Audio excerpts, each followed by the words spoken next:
Okay, so I did go to the event yesterday. However, I want to restart a bit and bring myself out to the scope of why I am attending this event. So, if you're watching or listening, my name is A1 Peterson, and this is Planet A1. This is my channel where I discover myself deeply as an artist and become more in tune with the community that I would like to create. So, this is the first entry to my lookbook, Deadstock.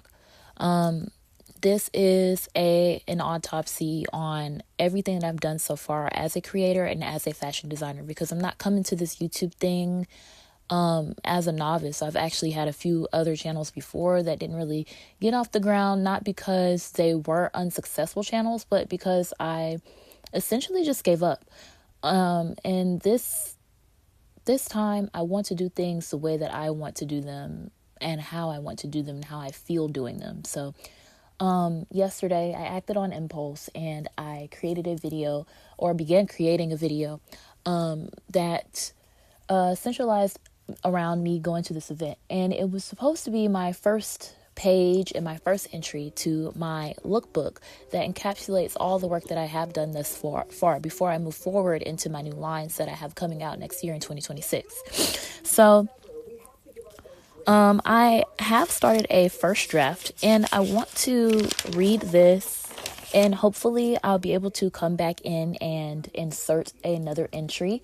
And I'm assuming, I don't know what this will end up being. I don't know if this will end up being my first video or part of a larger form video, but I really want to document this journey that I'm going on in creating this project, because this isn't just a project where I'm like, oh, like, this is all the stuff I made. This is an exploration of myself as an artist and how I came to become a fashion designer. I recently stopped and halted everything this summer and completely stopped doing everything, because I had become so lost in this journey and I had become so lost in the sauce, as some may say, about how I want to continue as an artist and as a creative, and is this really what I want to do? I had a lot of existential crises this summer and this fall, and how I want to present as not just a model but as a non-binary and Black creative. I think that there is no examples of someone like me in the creative world, and I think the closest references I would have to someone like me would be Anaki Ai or Alex Kasani, or maybe Dochi. But off the top of my head, a lot of designers that I do follow, and a lot of designers, shout out to Obscenex, but a lot of designers that I do follow or that I do pay attention to, or a lot of works that do inspire me. The creators don't look like me, they don't act like me, and they definitely don't present like me. There's a lot of fashion and creativity in scenes like ballroom and drag, which is what I am and have been exploring for the past year. And I've found myself wanting to be more curious about things like ballroom fashions and late night fashions and club fashions, but not just club fashions, but even just parties, galas, special occasions, things like that. So my fashion in general has always been meant to suit those who love to express unicity and creativity in the way that they wear their clothes. But I also, in my research, have noticed that I have become mundane and monotonous in the way that I dress. It's become so, okay, I know I'm going to wear this way, and this is why. Like, having an explanation for every outfit or explanation for everything that I do has tethered it to the natural 3D world, and it's something that I really don't like. Something about myself is that I'm very spiritual, and I'm very much in tune with flowing with energy and studying that and studying myself. I'm not really interested in factual things. I'm interested in experiences and authenticity, because truth and honesty is definitely different from fact and opinion. Okay, so I want to start by reading off my draft of my first occurrences of my first shows, and hopefully, not hopefully, but I believe that if I do use this audio, not even if, but when I do use this audio, because I'm making this audio with the intention to put it out, I would like to show images here of my first two shows, because that is the, I would say, sorry, turning pages and whatnot. This is my first video, so bear with me. But I would say that this is an autopsy of my first show, The Law of Attraction. So I would like to show images of those pieces and everything like that here. Hopefully I'll cut this part out, but just images of my shows and how I've become a designer thus far.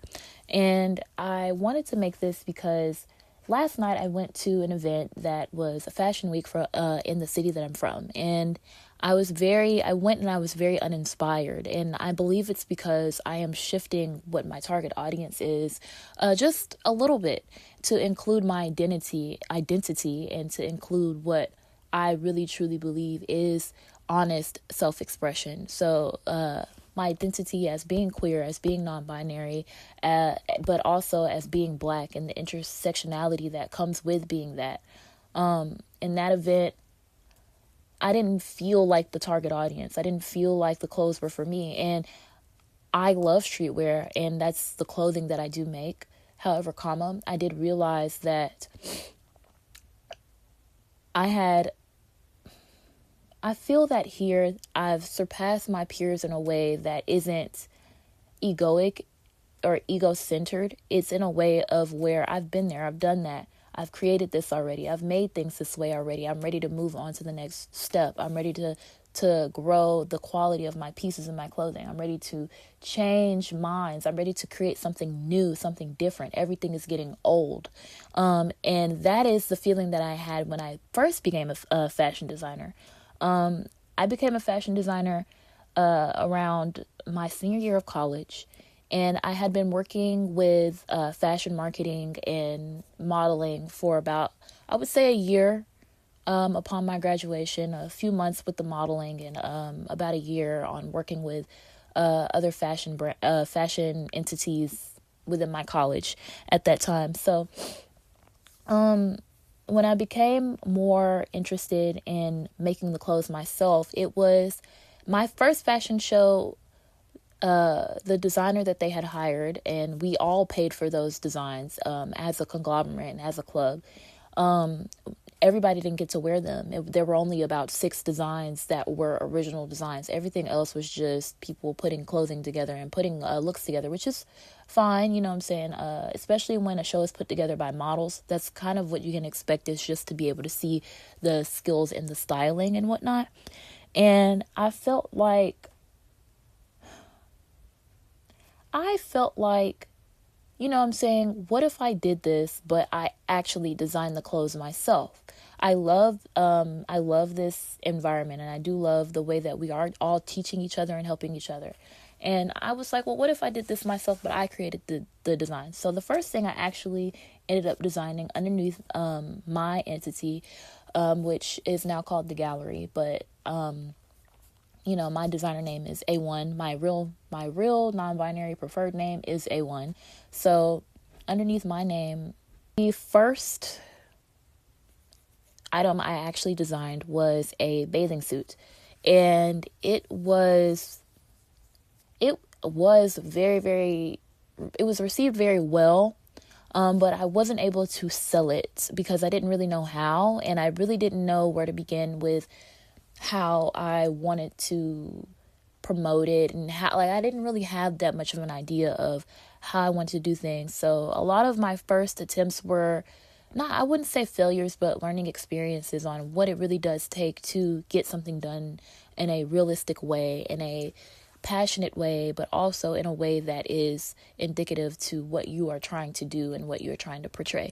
The first bathing suit I made, which I'll be able to show it because I have pictures of it and things like that, and I have a few ads that I did make and stuff like that, and hopefully I'll be able to share that with you as well.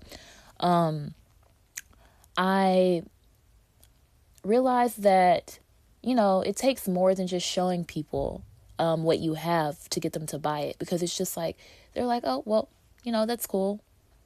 And that's pretty much how it went with those bathing suits. They were great. They were beautiful. They were designed around, the theming was, and I have actually never explained this. The design is a warped text that says all of my haters are trying to fuck.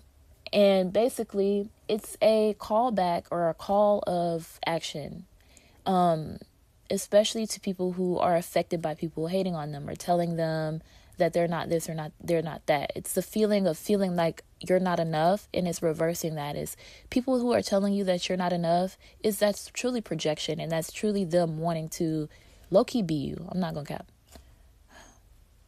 I'm gonna have to record in my car. I made were a call of action towards myself to not internalize hatred that has been put onto me. And the trying to fuck thing is essentially, which I don't like talking about this and stuff like that, but I went through something with a friend of mine that was not great. And it was my design was inspired by that. And it was inspired by, me being a bathing suit was designed around me going through something with a previous friend of mine that we're no longer friends, of course. And me having to build my own confidence back up from that moment, and having to really rebuild myself and not be destroyed by what had happened, because it's very traumatic. I'm not gonna lie. And that bathing suit started and sparked an inspiration for me, because even though the bathing suit may not have made the sales that I wanted it to make, it had the impact that I intended it for it to be. And it resonated with people without it even being known what the reasoning behind the design was, or even what the design said itself. Even though the design itself was misunderstood by a lot of people and they were able to read it, they could still feel the energy behind what I was trying to portray with the bathing suits and what it really meant. And it instilled this feeling of confidence in the people that I did gift the bathing suit to. And it made people want to share it and show it to other people, because it was just like, this is a gorgeous piece and it's a gorgeous design. And it really put a lot of fire in my belly to become a stronger designer and to become a stronger artist, and really pour into creating pieces with my hands instead of just doing print to order, which I still do print to order and stuff like that. And you actually can still buy these designs on my website, and my website will be up January 1st. And it'll have all of my previous designs that are print to order, as well as some new ones that I plan on showcasing in my next fashion show. So, all right. Because I went through that, let's start at... All right, so here's Deadstock Draft 1. 15 minutes in? That's not that bad. It's not that bad. Introduction. In this lookbook, I'm doing an autopsy on how I began as a fashion designer.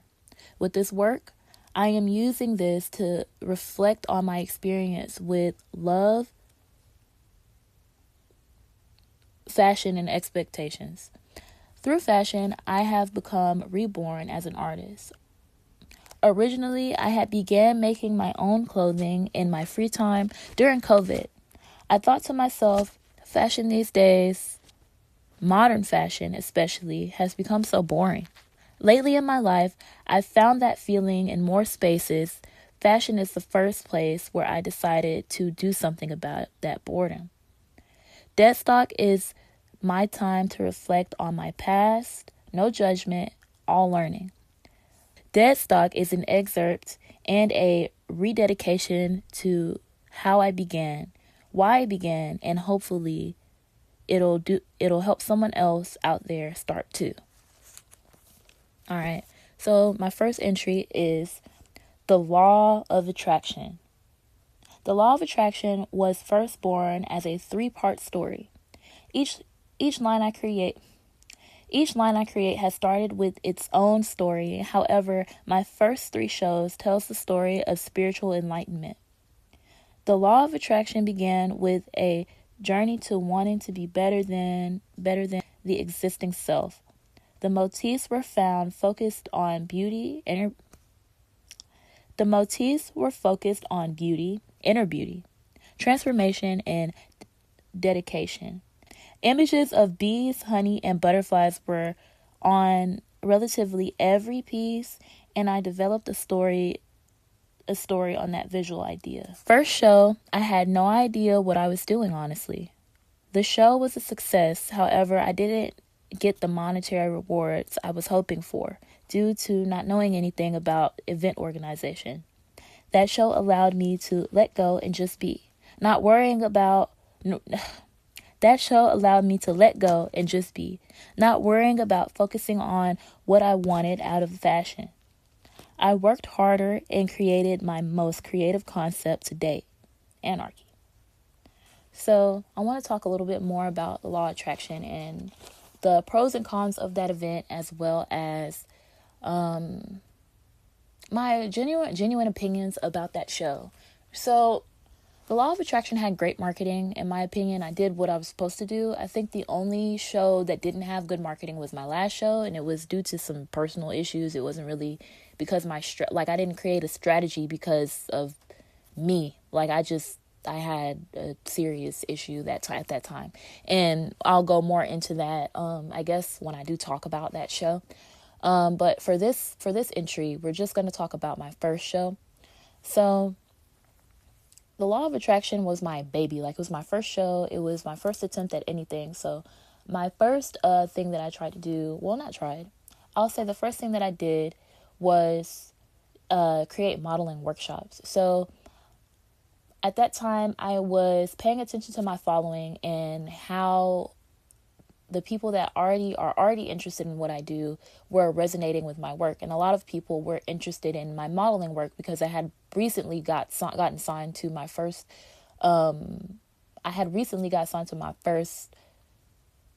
mothering agency.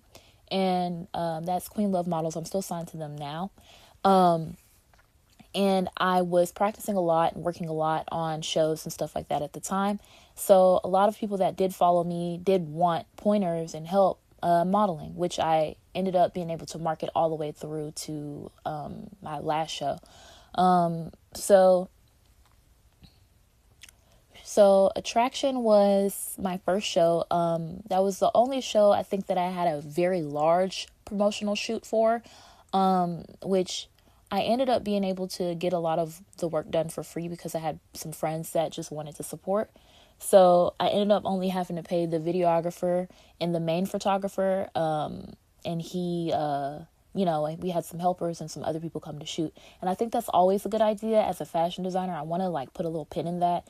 Always invite media help and always ask for media help because, that's people that are hungry. That's people that want to come and take photos and get more experience and document and do all those things so that they can add to their portfolio and become, more versed into the fashion world. I think it's important, honestly, to open up opportunities for people to come in and work for free if they're offering it. That means that they support you. They love what they love what you do, and they only want to help you elevate. Usually, so I say open up the doors and open up space for people to come in and become, teammates for you and people to come in and work with you.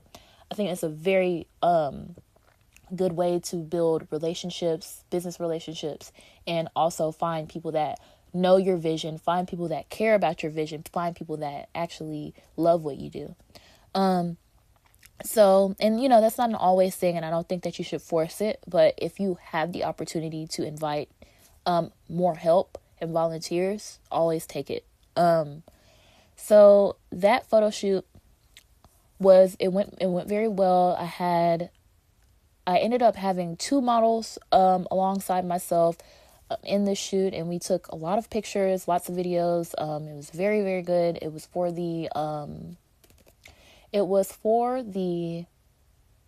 main flyers and stuff like that. I had also done 2 other shoots, 2 other fashion shoots with clothing that I had made myself.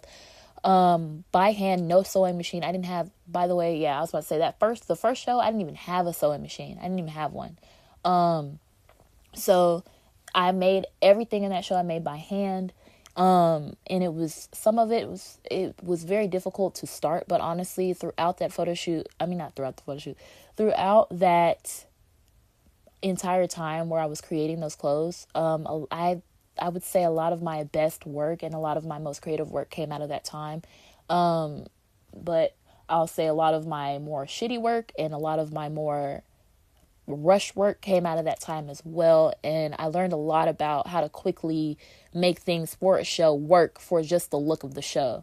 So I was able to promote very perfectly. The first two shoots definitely added energy to what I was doing and added, oh, this artist or this photographer, this fashion designer is for real. This is a real show with real clothing designed by them, blah, blah, blah, blah, blah.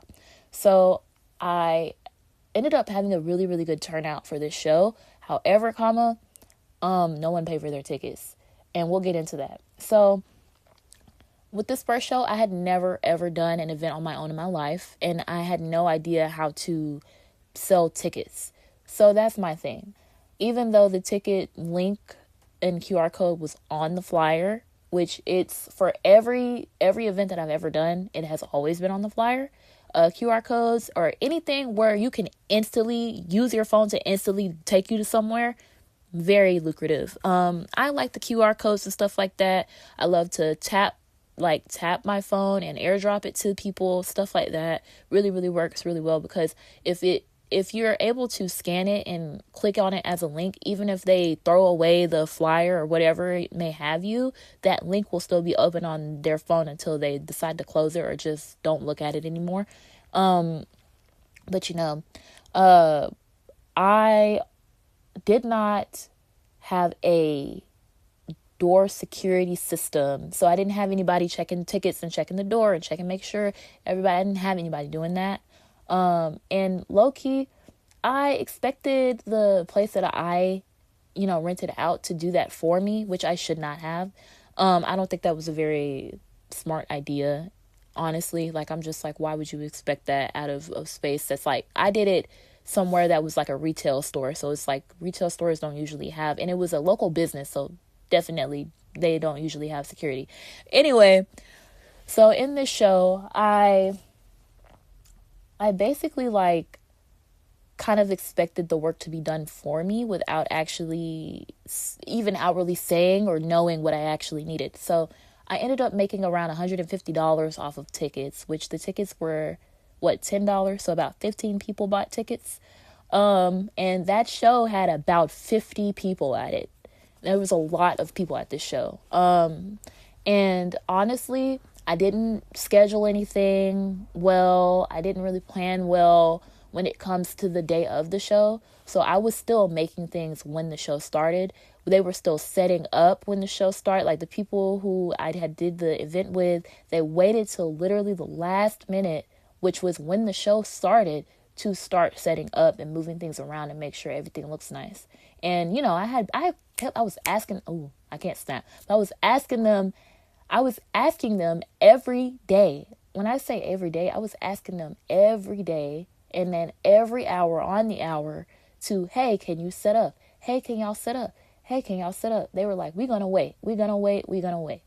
They waited too long, and the seats weren't set up quite yet. But and that's my thing. Every time I have an event that has a main event, like a show, any show of any kind, whether it be music, fashion, art, anything, I make sure that there's something else for people to do while they wait.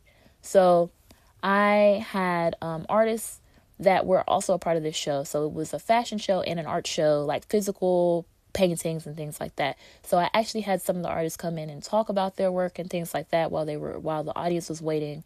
But I did have them waiting for too long, and I think a few people did end up leaving by the end of the show. However, the show was able to run. It was a good show, and I don't regret anything that I did. It was just very late. I think it was about 2 or 3 hours late. I think it was supposed to start at 7:00 and then start till 8 or 9. And I think we ended at around 11. And the show was pretty good. I had a couple of people really flake on me, like modeling wise. So I had to work on making sure that I have people, and I make sure that I give pretty much any model that wants an opportunity the opportunity to shine, because things happen. Things happen, and you got to have emergency people to come in and go ahead and do that job. And that's just what it is. And I learned a lot from that show, and I don't regret doing that show at all. I think the turnout was amazing. I don't think I made as much money as I could have, but other than that, I had the music that I needed. I had the mics. I had everything that I needed for that show, and I had the support that I needed. And that was the most important thing, is that I created an environment for the community that I wanted, which was a very Black, spiritual, inviting, allied community. And that community actually helped me go into my next show, which is Anarchy.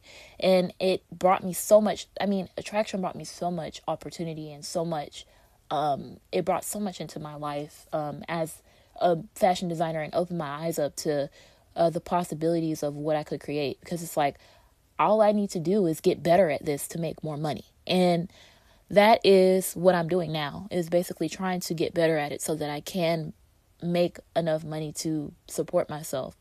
And that is my journey on YouTube as well, is to make more money so that I can support myself. And not just that, but so I can facilitate the art that I want to make, so I can facilitate the community that I want to create, so that I can facilitate all those things that I know that are out there for waiting on me to get there. And it's like, hopefully with this community on YouTube, I can grow as a person and become a better person. And not just become a better person, but understand my audience more, build more community, and understand more about fashion and creativity and things like that. So I hope you like this video. And I hope that you enjoyed this journey with me. And honestly, I thought that I was going to begin this by going somewhere else and talking about something else. But honestly, I think that I was really avoiding myself and avoiding talking about myself and my journey. I haven't started yet because I have this insecurity where I feel that my voice isn't important, and I feel like my voice doesn't matter. But I think that that is internalization from the world that I'm in. I mean, I'm Black, I'm non-binary, like I'm feminine presenting, like the odds were already stacked against me. And then I decided to be an artist. Like, I'm like, if the odds weren't already stacked against me, I don't know what was. But it's like, my vision is so important, because when I look out into the world, in the mainstream world, I don't see anybody else like me. Nobody. And it is so hard to be yourself, and it is so hard to want to be yourself and want to be who you truly are when you don't see it. Like, it's like being able to see that representation lets you know that it's okay, and lets you know that, hey, just be you.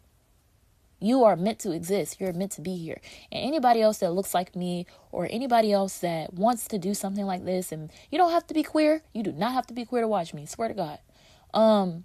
Like, if you're a little bit homophobic, I think that maybe, you know what I'm saying, you might not have fun here. But, you know what I'm saying? Like, I'm doing this for the me's out there, bro. I'm doing this for people like me that need that need somebody that validates their experiences and validates their imposter syndrome. And it's not just you. You're not alone. And I think that, it's really important to make sure that we stay connected with each other, and make sure that we understand and listen to each other. So hopefully the next video will be, you can see me talking. I just kind of recorded this on a whim, and it feels better to talk into an audio for me than to sit in front of a video and record.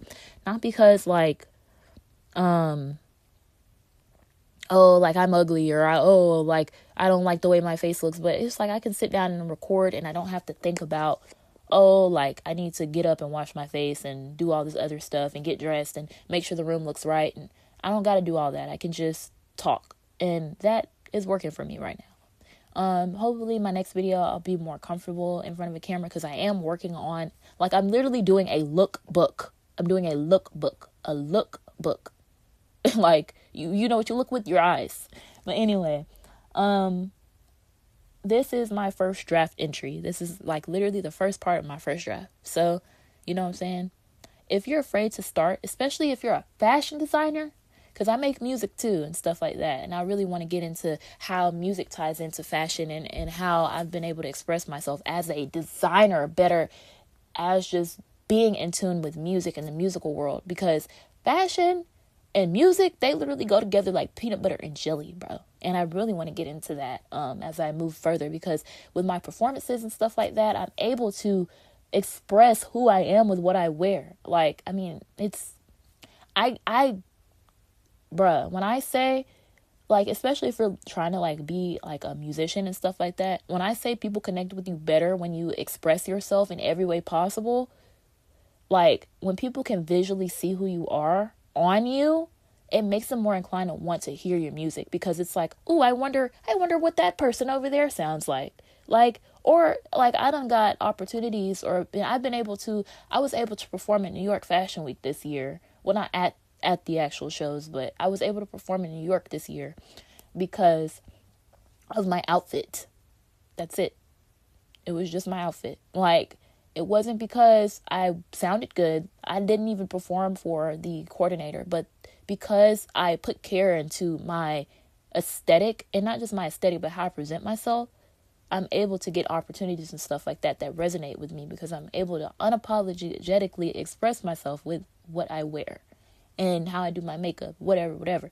And I really want to get into how what you wear matters and how you dress matters, not because of other people's expectations, but because of who you are and who you stand in being and who you constantly want to remind yourself you are.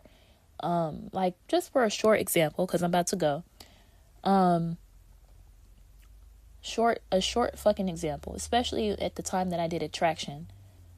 With that show, I feel that if I hadn't presented it in the way that I did, it would not have been that successful. When I say it was so successful, I didn't even expect it. Like, there were so many people there. And it was like, it was weird to me, because with the models and things like that, it was so hard for me. I had 4 models, including myself. There was 5 of us. No, I think there were 6 of us. And I only had 6 of us. There was only 6 of us. Yes, there were 6 of us. I'm forgetting about my boy Isaiah, love him. But there were 6 of us. There were 6 models. And there was like 50 people at that show.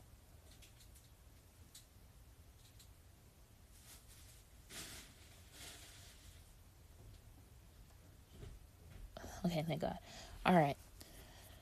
There were 50 people at that show.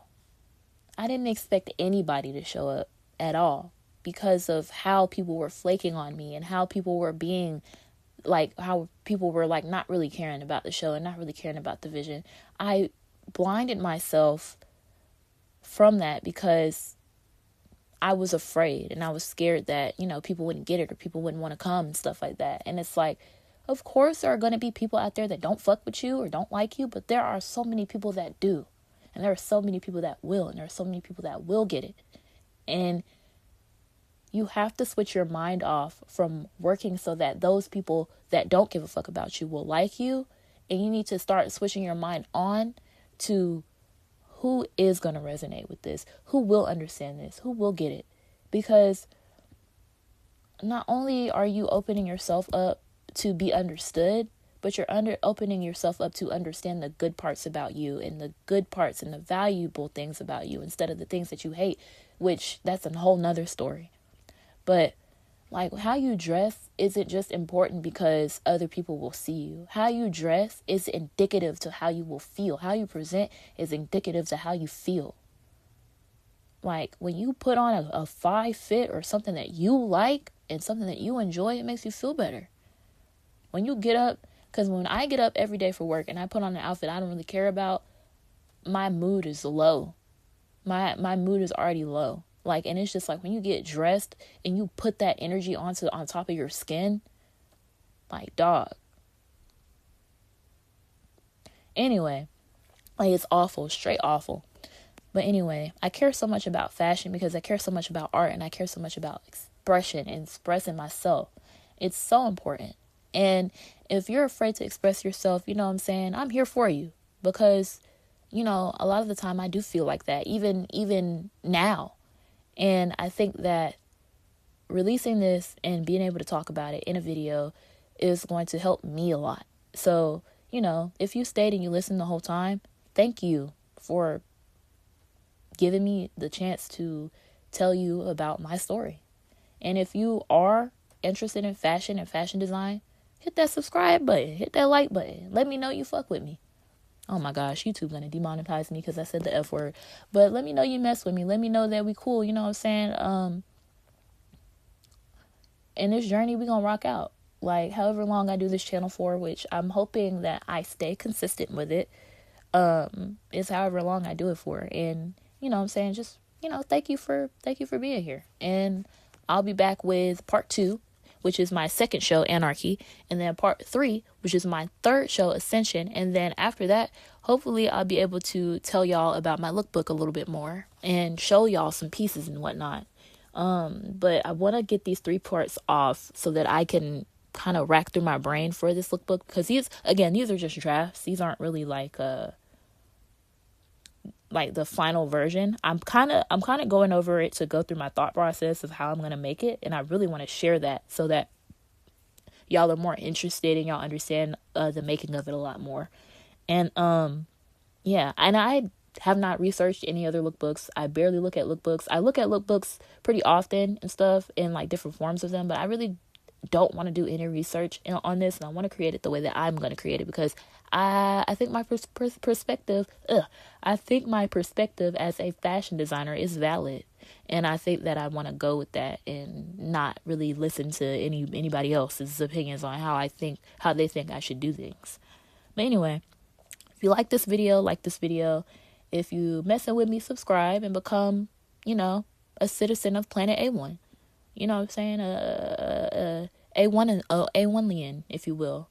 But you know, thank you for being here, and yeah.